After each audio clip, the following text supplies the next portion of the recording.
Donna and Francis is two of them that I know didn't. And Darcy loves me and to do anything for me and is there for me from beginning to end is the first one to say anything because she's like me. She's all mouth.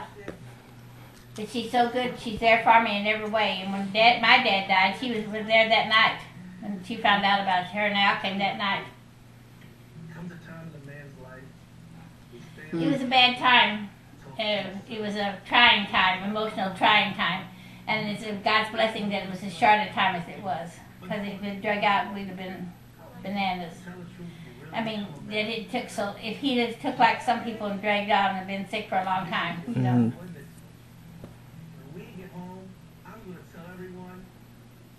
He couldn't handle pain. If he got hangnail, he had cancer. You know. Most men are like that. This is the worst patients there ever was. Most men are like that. One time he come in, the little nurse come in and it was pitiful. She was crippled, she had polio, and so she's kind of, well, she walked kind of like that. She had a snotty nose, and her nose was red as fire because she had a bad cold.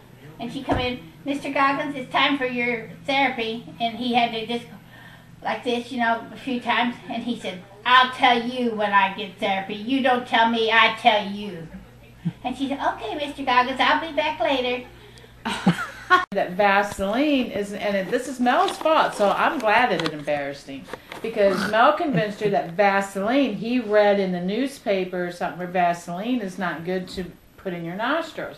And she always put it right here. The Vaseline is just a petroleum jelly. Well, he convinced her it's no good. That's harmful to you. And he's the one that told her to get KY jelly. Oh. And I said, Mom, he's just trying to trick you into getting some. Well, don't knock it. I'm proud of her. Oh my God. So I'm glad it embarrassed him. Older door greeter, she's like in her 80s, and she was there and overheard it, and she told me and my friend Laura, my boss, she's like, just because there's snow on the mountain doesn't mean there's still fire in the valley. I'm like, oh, thanks. It was just a really interesting day. That's what I told them last night, and they started razzing me about Johnny Miller. I said, just because the snow's on the roof don't mean the fire's out in the furnace. Oh my God. No. She's like that every time you take her to the store, and she will just stop any person. You know, they don't even work in the store, and she will stop any person and say, can you tell me where I can find blah, blah, blah, and they're like, I don't work here. And she goes, well, still, don't you have an idea where it's at? She did that at Costco. Mom. Well, Cindy, I do that. I don't know at Costco? Mm-hmm. She asked where the batteries were at.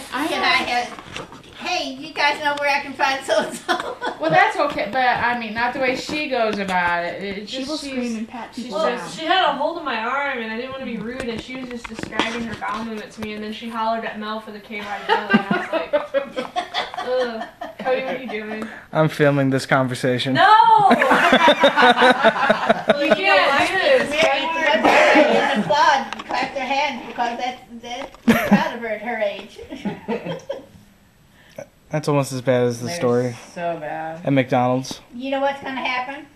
Me and Leslie made fun of this shaking the hands and making vulgar remarks, and now I'm doing it, and Leslie's starting to do it. Now you're going to be wanting KY jelly in another 10 years. Leslie's doing it. All right. Hey. So they're going to wait 10 years? Grandma. What do you want? Grandma. Grandma. Bentley, no. Grandma. Leslie's doing it? Huh? She's doing it? Leslie's shaking? No, I told her, I said that, didn't I? Yeah. No, I'm shaking, and I told her, I said, now you'll be doing it next because God will punish us. So that's what I'm telling Cindy, she'll be punished. I'll be punished, I'll be hollering KY jelly. Craig will be next pushing, time. Shelby will be pushing her and say, Shelby Lynn, I can't find the KY jelly. But then they'll have something better. Me and all my Shut up, bosses Mom. laughed. We couldn't even stop. We were laughing so hard. Shelby, you can just say, shut up, Mom, I got you some Vaseline. You can be hurt far more by mental than physical. You can heal Your from bruises physical. heal, but your... But you can't heal from remarks. That's what Goldie and I was talking about the other day. I said, Robert was never mean to me physically, but he cut me down to where I never felt, I was constantly, and I'm still to this day trying to prove myself, that I sense myself. Lawrence says to me all the time that I'm trying to make everybody happy. And I'm in a sense, I'm searching for approval because Dad made me feel like I was about this high. Some people that have a very inferior complex themselves have to make other people feel bad so they can feel good. Did I say that right? It's just, I mean, like I said, my mom. I think my mom is such a miserable person inside. Well, Cindy, if you're just told that they say even less like you tell a kid they're bad, they're bad, they're bad, they give up. What's the use of trying? I might as well just be bad. I got the name. If you don't encourage somebody, everybody needs a kind word. Just like the guy that took a girlfriend out and they told him to give her compliments. You've heard that story? He's a country boy, and they told him that when he took his girlfriend, he didn't know what to say to her. And they said, well, just compliment her, make her feel good. So they're riding along in the buggy, and he looks over and he says, for a fat girl, you sure don't sweat much. He gave her a compliment. That's funny. Now, if we had realized what we've got to be thankful for, we could be a lot different people. She's lost a lot of weight. Did she lose some? And she got up to 200 pounds, and half of it, Tootie said, was boobies. And but anyhow, she's gone to college, nurse's school, and he's recording me. Bosoms. Excuse me. I just said boobies. I said bosom. And but anyhow, Tootie said she's just doing fantastic and the best little mother there ever was, and their baby's so good. The little boy, they all went out to dinner in a restaurant, and just like a little old man, they ate at the table and asked for things. Tootie said you couldn't believe what a good little kid he is. Robert was never abusive, but it was because I guess I was as big as he was. And but he made up for it with his mouth. He cut you like a knife with his mouth. I said something to him one time about not never helping, around the house or with the bills or whatever. All he paid was the gas and the electric and the television, and that's because he controlled the remote and the thermostat, And I said, well, something about he didn't do something or he never helped. He said, you're sitting there, that big gut of yours hanging out of it. You must have saw some of it.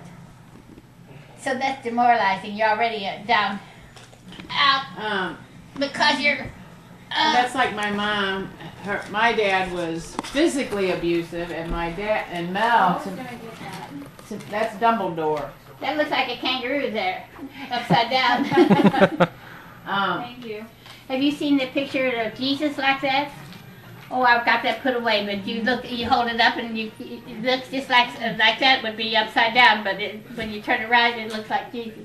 Have you ever seen Harry Potter movie? No, I don't care for that type of movies. I like them to make bad love and live unhappily ever after. Oh, I don't know. So much is so unnecessary in life. Life could be so pleasant if there's just a few things. Could be just attitude.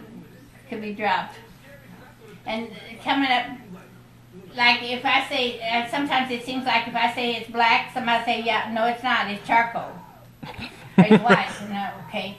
They can't disagree because, and I said, well, Robert's sister Donna and her husband come by and brought me a fruit basket. And she was to apologize to me for all the things that they had done when Dad was sick and died. And I said, Donna, you don't owe me an apology unless you said something. And I said, I never heard of anything that you said, and Donna never has. She's always been really good, and Francis too. And I said, you don't need, and I said, everybody has a right to their own opinion, but sometimes it's not the right to voice it.